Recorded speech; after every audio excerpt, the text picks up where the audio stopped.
Всё, գնացինք, ժողովուրդ ջան, ուրեմն նայում եք ինչ ենք անում։ Էսի մեր խինկալու ֆարշն է։ Ստենայք լմիսը։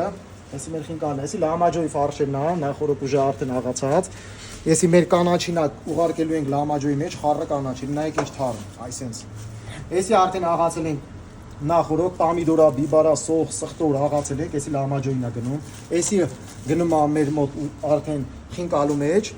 խինկալու կանաչին բանը լրիվ աղացել ենք։ Էսի խինկալու համեմունքն է, արդեն 3 կիլոյի համար բռնել ենք, լրիվ տեղը տեղին։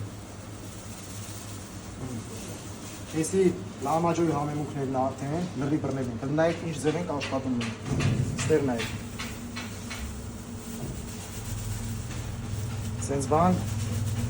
գալիս եք համտեսելու բյուրեղավանում, կտենակ մեր ձեռներով պատրաստում ենք այս ամեն ինչը։ Էսի հատուկ սպեցերով, հատուկ անանյութերով պատրաստում ենք։ Մանր կտրատում ենք կանաչին, տեղափոխում ենք լամաջոյի մեջ, խինկալուն արդեն պատրաստ է, հեսա։ Ստեղ նայեք։ Սոխ սխտոր, համեմ, գնաց խառնելու արդեն։ Գալիս եք բյուրեղավանը համտեսելու։